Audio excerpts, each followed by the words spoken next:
Tietoliikenneyhteyksien merkitystä yrityksen kassavirtaan on aika vaikea välittömästi mitata, mutta sitä kautta, että meidän palvelut on ajantasaisia ja hyviä, laadukkaita ja varmalla pohjalla, niin totta kai kaupankäyntiasiakkaiden kanssa on aina helpompaa.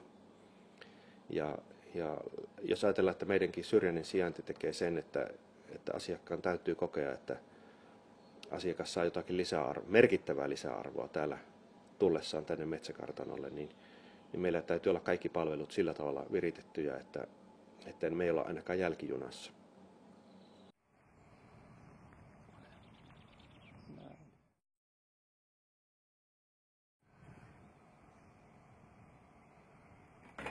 Laajakaista kaikille -hanke varmistaa sen, että syrjässäkin sijaitseva asukas tai yrittäjä pääsee nopeiden ja toimintavarmojen liikenneyhteyksien pariin. Pohjois-Savon Rautavaaralla sijaitsevaan matkailukeskus Metsäkartanoon valokuitumatkaa monenlaisessa maastossa. Olennaisimmalta osaltaan niin Metsäkartano on valtakunnallinen nuorisokeskus. Se tarkoittaa sitä, että meidän toiminta pohjautuu nuorisolakiin ja me toteutetaan tämmöistä valtakunnallista yleishyödyllistä yhteiskunnallista tehtävää sitä kautta. Ja tämän nuorisokeskusaseman kautta niin ylivoimainen valtaosa Metsäkartanon käyttäjistä, asiakkaista on nuorisoryhmiä lähinnä.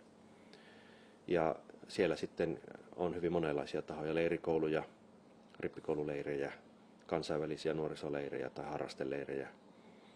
Ja se on se keskeinen asiakaspohja. Mutta siinä rinnalla on sitten matkailukäyttöä ja siellä on sitten yrityksiä, yritysten virkistys- ja kokoustoimintaa ja erilaisia yhdistyksiä ja organisaatioita, jotka järjestää meillä omia tapahtumiaan, esimerkiksi jotakin koulutuksia.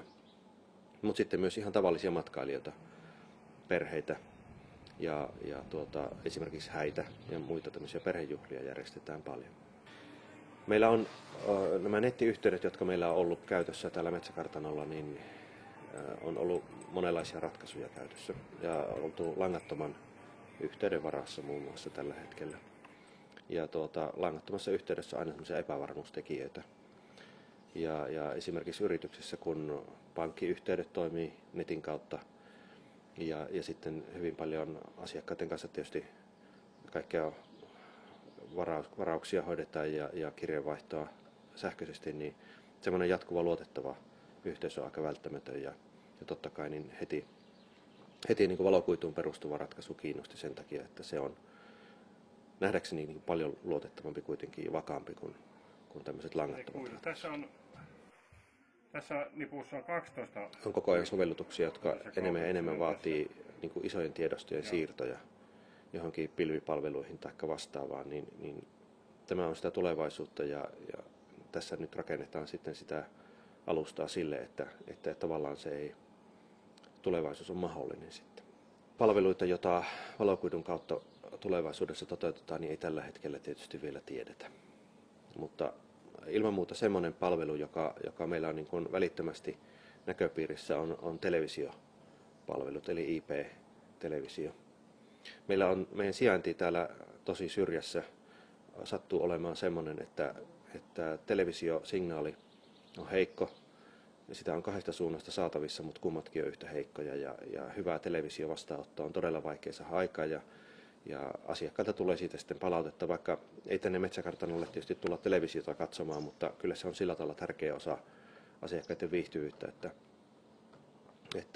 että silloin jos kanavat ei näy ja sieltä tulee se lempi jääkiekkomatsi, niin sitten siitä tulee äkkiä palautetta. Niin tämä on semmoinen ensimmäinen asia, johon niin kuin laajakaistaa tarvitaan, semmoista laajakaistaa, mikä valokuidun kautta on mahdollista saada. Mutta toki sitten niin tietysti koko meidän perustietoliikenne yhteytenähän se toimii ja niin kuin äsken sanoin, niin tämmöinen luotettava pankkiyhteys esimerkiksi on aika tärkeä ja se palvelun luotettavuus. Sitten tietysti kokousasiakkaille esimerkiksi niin tämmöiset videoneuvottelumahdollisuudet ja tiedostojen siirrot ja muut on tärkeitä. Totta kai etätyömahdollisuus on semmoinen yksi optio, jota on jo ajateltu ja siitä on on keskusteltu työntekijöiden kanssa ja on osa meidän työntekijöistä sellaisia, jotka tietyn osa aikaa voisi tehdä etätyötä ja on myös jonkun verran liikkuvaa työtä tuolla maailmalla. Ja on hyötyä, jos sitten pystytään niin kuin täystehoisesti pääsemään esimerkiksi talon sisäisiin järjestelmään tuolta ulkoa päin ja se toimii sujuvasti. Kerropa Matti, miten valokuitu vedetään tuonne metsäkartanolle? No, itse asiassa tämä on hyvin monivaiheinen, että runkokaapelista kun lähdetään vetämään tuosta metsän päätieltä Nurmeksen tien varresta, niin ensin me tullaan tien vartta. Sitten tämmöinen pieni oikaiseminen metsäpolun kautta ja tultiin tähän rantaan ja me tullaan tähän lahden poikki. Tässä on noin 1200 metriä kaapelia, joka pannaan vesiksi. Ja itse asiassa tähän vesistöön ennen kuin se saadaan laittaa, niin pitää osakaskunnalta hakea luvat, että me saadaan tämä kaapeli laskettu sitten keväällä sitä työtä, joka edellyttää. Nämä on pakko tehdä ennen kuin tämmöiseen työhön päästään aloittamaan. Miten tämä käytännössä tehdään, tämä vesistöön upottaminen? No, käytännössä tämä tapahtuu sillä lailla, että talviaikaan me käytetään tämmöistä jääkursoa, joka on vähän niin kuin moottorisaha, joka tekee rallin. Mutta kesällä me uitetaan tämmöisellä pussitekniikalla. Tuoko Pohjois-Savon maasto muita haasteita kuin tällaisia järviesteitä?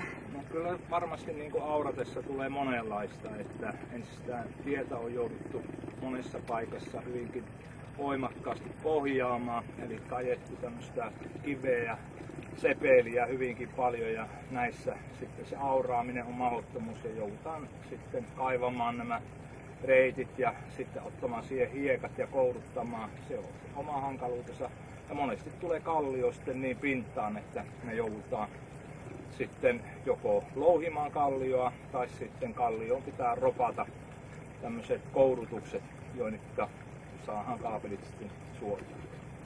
Miten valokaapeli itsessään sopeutuu suomalaiseen maastoon? No, erittäin hyvin minun mielestä tällä lailla. Eli ei ole ollenkaan myrskylle altis, kun kaikki pistetään maan uumeniin.